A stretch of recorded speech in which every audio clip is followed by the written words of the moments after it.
నమస్తే, welcome to I news. Jubilee hills assembly నియోజకవర్గానికి జరిగే ఉప ఎన్నికల్లో పోటీ చేయాలని బీజేపీ, తెలుగుదేశం, జనసేన కూటమి నిర్ణయించింది. 3 పార్టీల్లో ఏ పార్టీ బరిలో నిలిచినా మిగతా 2 పార్టీలు సంపూర్ణ సహకారం అందించాలని సూత్రప్రాయంగా నిర్ణయించాయి. ఈ 3 పార్టీలు కూటమిగా ఏర్పడి ఆంధ్రప్రదేశ్లో విజయ దుందుబి మోగించినట్లుగానే తెలంగాణలో కూడా ప్రయోగం చేయాలని నిర్ణయించింది. జూబ్లీ హిల్స్ అసెంబ్లీ నియోజకవర్గంలోని సమీకరణాలు కూడా కూటమి విజయానికి దోహదం చేసే విధంగానే ఉన్నాయని నాయకులు భావిస్తున్నారు.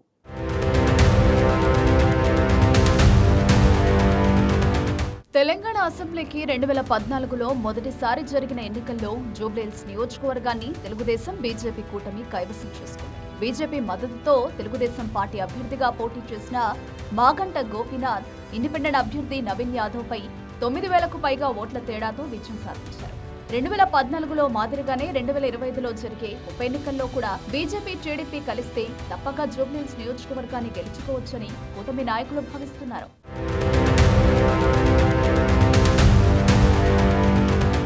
జనసేన అధినేత బలం, ఆకర్షణ కూడా తమకు అదనపు బలాన్ని తెచ్చిపెడుతుందని కూటమి నాయకులు నమ్ముతున్నారు.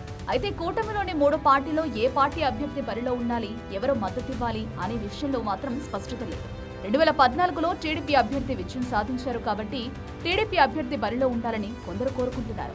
బీజేపీ, జనసేన మద్దతులో టీడీపీ అభ్యర్థి విజయం సాధించగలరని వారు నమ్ముతున్నారు. అయితే బీజేపీ నాయకులు మాత్రం తమ పార్టీ అభ్యర్థి బరిలో ఉండడమే సమంజసమని చెబుతున్నారు. జూబ్లీహిల్స్ నియోజకవర్గం కేంద్ర మంత్రి కిషన్ రెడ్డి ప్రాతినిధ్యం వహించి సికింద్రాబాద్ పార్లమెంటు పరిధికి రావడం అనుకూల అంశమని వారంటున్నారు. తెలంగాణలో బీజేపీ పుంజుకుంటుందని, నరేంద్ర మోదీ హవా ఉందని, చంద్రబాబు, పవన్ కళ్యాణ్ మద్దతుంటే విజయం సాధించవచ్చని కమలనాథులు చెబుతున్నారు.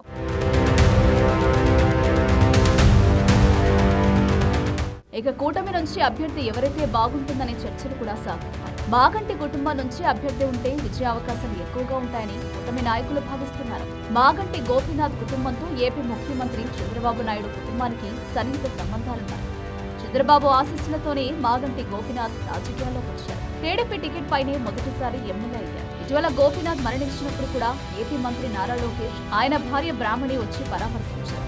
గోపీనాథ్ కుటుంబంతో టీడీపీ నాయకులకున్న సన్నిహిత సంబంధాలను ఉపయోగించుకుని మాగంటి ఇంటి నుంచే కూటమి అభ్యర్థిని తయారు చేయాలని భావిస్తున్నారు.